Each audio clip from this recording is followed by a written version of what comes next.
हरि ओम तत्सत्।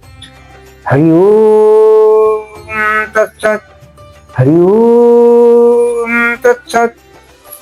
वंदे श्री गुरु श्रीयुत पदकमल श्री गुरून् वैष्णवांश्च श्रीरूपं सग्रजातं सहगण रघुनाथान्वितं तं सजीवम् स्वाद्वैतं सावधूतं परिजन सहितं श्रीकृष्ण चैतन्य देवं श्री राधा कृष्ण पादान सहगण ललिता श्री विशाखादितांश्च वंशाकल्पतरुभ्यश्च कृपा सिन्धु एव च पतितानां पावनेभ्यो वैष्णवेभ्यो नमो नमः।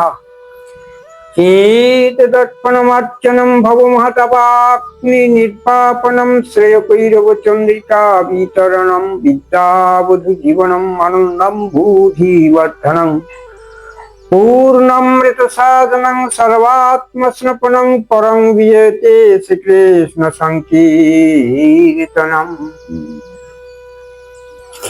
हे कृष्ण करुणा सिंधु दीनबंधु जगत्पति गोपीश गोपिका कांतो राधा कांतो नमस्तुते तप्त कांचन गौरांगी राधे वृंदावनेश्वरी वृषभानुसुतां देवी तां नमामि हरि। आनंदमय लीला विद्याय हेमार दिव्यच्छवि सुंदराय तस्मै महाप्रेम रसाय प्रदाय चैतन्य चंद्राय नमो नमस्ते तस्मै पदाम्बुजो भक्ति लभ्यो प्रेमाभिधान परम पुरुषो तस्मै जगत मंगल मंगलाय चैतन्य चंद्राय नमो नमस्ते। आजानुलंबित भुज कनकावतातै संकीर्तन पितरै कमलायताक्षै विश्वम्भर द्विजवरजुगधर्मपालै वन्दे जगत्प्रियकरै करुणावतारै वन्दे श्रीकृष्ण चैतन्य नित्यानंद अद्वैतै गौरदय पुष्पवन्तै नित्यै शुद्धै तमोऽनुदै पंचतत्त्वात्मकं कृष्ण भक्त रूप स्वरूपकं भक्तावतारं भक्तख्यं नमामि भक्त शक्तिकम्। ओम अखंड मंडलकारं व्याप्तं येन चराचरं तत्पदं दर्शितं येन तस्मै श्री गुरुवे नमः। गुरु ब्रह्मा गुरु विष्णु गुरुदेव महेश्वर गुरुदेव परं ब्रह्म तस्मै श्री गुरुवे नमः। सत्य साधना मानव धर्म आज আমাদের আস্বাদনীয় বিষয় তা হলো ব্রতোৎসব অর্থাৎ ব্রতচারণা আমরা কিভাবে করব তার একটা সময়সূচি এবং মার্গ অনুধাবনী হচ্ছে ব্রতের মর্মত্বকে আস্বাদন করে ইষ্টের প্রতি আত্মমনন করার শুভ লগ্ন। আসুন আমরা আজ মহাশিব চতুর্দশী পরম শুভক্ষণে সমগ্র জীব জগৎকে আমাদের সান্নয় আত্মনিবেদনের দ্বারা ভগবান শিবকে আরাধনা করি। কারণ আমরা জানি যত্র জীব তত্র শিব, সর্বত্রই জীবের মধ্যে শিবের উপস্থিতি। আর শিব হলেন ভগবানের এক অনন্য সত্তা, যাকে আমরা বলি বৈষ্ণব শিরোমণি আদিদেব মহাদেব। তাই শাস্ত্র এখানে বলেছেন নদীর মধ্যে গঙ্গা যেমন পরম পবিত্রা রূপা, আর বৈষ্ণবগণের মধ্যে শিব হলেন বৈষ্ণব শিরোমণি।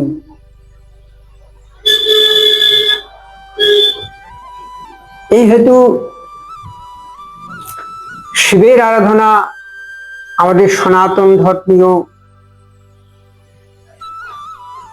অধিকাংশ মানুষই এই শুভব্রত যাপন করে নিজের আত্মশক্তিকে শুদ্ধিকরণ করার মানসে সেই শুভক্ষণকে ভগবত আরাধনার মাধ্যমে শিব চতুর্দশী নামে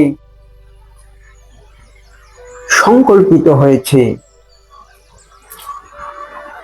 আমাদের ভারতবর্ষে বিশেষত যেখানে যেখানে সতীপীঠ রয়েছেন সেসব ক্ষেত্রে তো মানুষের ঢল নামে ব্রতচারী ব্রতচারিণী আবাল বৃদ্ধ বনিতা সকলেই শিবের প্রতি নিষ্ঠা ভক্তি নিয়ে মহাদেবের উপাসনায় মগ্ন হন এই শিব চতুর্দশীতে। তাই শিব চতুর্দশী কিভাবে আমরা পালন করব, সেই পালনীয় শুভ মুহূর্তের ক্রিয়াকল্প নিয়ে যথকিঞ্চিত আলোচ্য বিষয় আজ তুলে ধরছি। এই বিষয়টি প্রত্যেকটা ব্রতের ক্ষেত্রে প্রযোজ্য, শুধু শিব চতুর্দশীতেই নহে। আসুন আমরা সেই শুভক্ষণকে গভীরভাবে আত্মজ্ঞানের দ্বারা মানসপটে ভগবান শিবের আরাধনায়, জীবের কল্যাণ সাধনায় আমাদের আয়ুকে পরমায়ুতে রূপান্তরিত করি। আমরা অতি প্রত্যুষে ব্রাহ্ম মুহূর্তে গাত্রোত্থান করে শৌচ আদি স্নান সম্পন্ন করে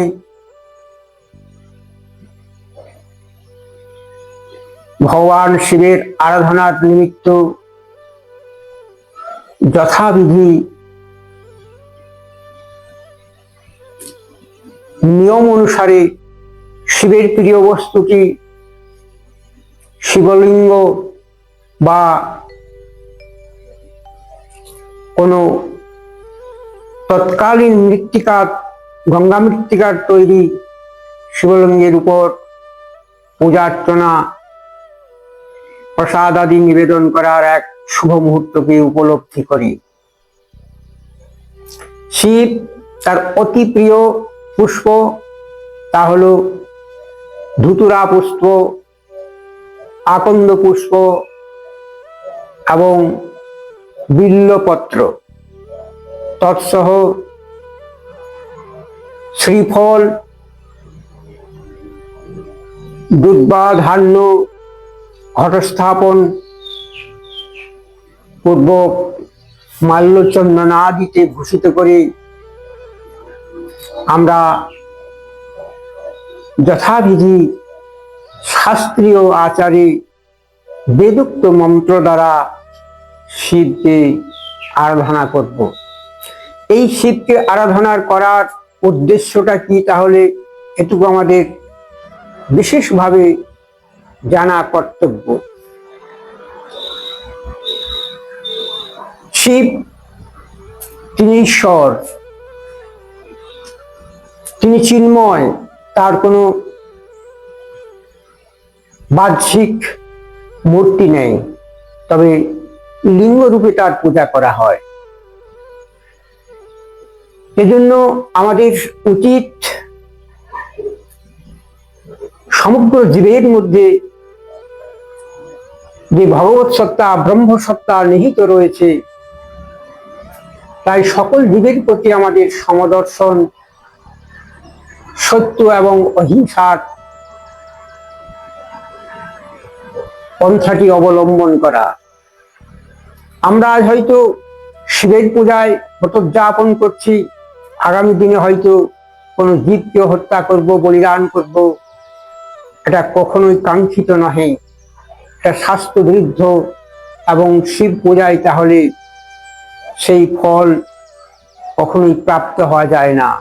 এজন্য যথার্থ যারা ব্রতোদ্যাপন করেন, শিবকে ঈশ্বর জ্ঞানে, ভগবান জ্ঞানে পূজা করেন, তাহলে জীবের প্রতি করুণা এবং ক্ষমা, সারল্য, মধুর ভাব, সমদর্শন, এই সমস্ত সদ্গুণের অনুশীলন করতে হবে। অন্যথায় শিব পূজন, শিবের গাজন, গঞ্জিকা সেবন, এ তো আচার সিদ্ধ নয়, এ তো মনকে বিমোহিত করা। শিব কখনোই মাদক সেবন করেননি। তিনি নীলকণ্ঠ,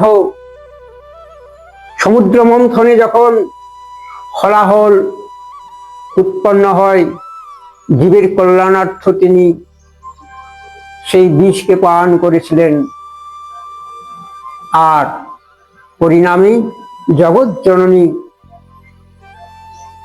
অন্নপূর্ণার স্তনপানে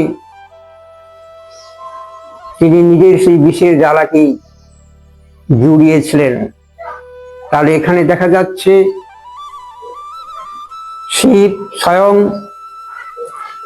তার দিব্য স্বরূপিণী সত্তা জগদম্বেকে, যাকে আমরা অন্নপূর্ণা বলি, যিনি জগতের পালনকর্ত্রী, অন্নদাত্রী, স্নেহময়ী, করুণাময়ী, বিধাত্রী, সকলের মাতৃস্বরূপিণী, এক্ষেত্রে আমরা সমগ্র নারী জাতির প্রতি, মাতৃশক্তির প্রতি সশ্রদ্ধ বিনম্র চিত্তে ভক্তিভাবে যেন পূজন করে শিবের মতোই আমরা যেন বিষময় মায়া, মালিনতা, অজ্ঞানতাকে অক্লেশে শিবের পূজনের দ্বারা নিস্তেজ করতে পারি। এ হচ্ছে শিবের পূজনের একমাত্র ফল, একমাত্র উদ্দেশ্য, একমাত্র তপস্যা। এর থেকেই সমগ্র জীব জগতের কল্যাণ সাধিত হবে। আত্মমন সদা প্রসন্নতা এবং পারস্পরিক সম্বন্ধ সুদৃঢ় হবে। সমগ্র সমাজ, রাষ্ট্র এক নির্মল পবিত্রতম পরিবেশের মধ্য দিয়ে আমরা মানব ধর্মকে পরিপূর্ণরূপে আস্বাদন করতে পারব। অন্যথায় শুধু অনৈতিকতা দিয়ে কোনোভাবেই আত্মজয়ী হওয়া যায় না এবং সমাজ ও রাষ্ট্রের শান্তি বিধান করা যায় না। তাই আসুন আমরা সেই আদিদেব মহাদেব পরম সত্যকে জ্ঞাত হওয়ার জন্য শুধু একদিনই না, আজীবন ত্রিপুরারি, শূলপাণি, আদিদেব মহাদেব, পরম যোগী, মহাজ্ঞানী, অভিন্ন ঈশ্বরের সত্তা শঙ্করের উপাসনায় ধ্যানগত চিত্তে জীব ও জগতের কল্যাণার্থে ব্রতোদ্যাপন করি। অনেকে ধারণা শিব শ্মশানে থাকেন, ছাই ভস্য মাখেন। বাস্তবে এটা লোকশিক্ষার জন্য। শিব শ্মশানে থাকার উদ্দেশ্য, শ্মশানে মানুষের বৈরাগ্য আসে গো, আর এই বৈরাগ্য না আসা পর্যন্ত মানুষের বিবেক, চৈতন্য, জ্ঞান উন্মোচিত হয় না। শিব ভস্য মাখে, অর্থাৎ আমাদের দেহের পরিণাম চিতায় ভস্মীভূত হয়। তাই এই ভস্য মাখার উদ্দেশ্য হলো আমাদের জীবন ক্ষণিক মাত্র জীবন, স্বপ্নময় জীবন একদিন ভস্মীভূত হয়ে যাবে। আমরা সঙ্গে কি নিয়ে যাব, আমাদের সম্বলটা বা পাথেয়টা কি? এজন্য আমাদের এই শঙ্করের উপাসনার মধ্য দিয়ে আত্মস্থ করতে হবে, আমরা যেন মায়ার জগতে আবদ্ধ না হয়ে যায়। আমরা যেমন স্বল্প দুঃখেই কাতর হয়ে পড়ি, আমাদের ধৃতিজ্ঞান অতি সামান্য, আমাদের লোভ হিংসা সীমাহীন, এই সমস্ত দুর্গুণগুলোকে আমরা অপসারিত করে মহাদেবের কৃপায় তিনি সংহারক রূপে এই দুর্গুণের সংহার করেন তিনি, এবং নিত্য চৈতন্য জ্ঞানের দ্বারা ব্রহ্মের দিকে জীবকে অগ্রসর করেন।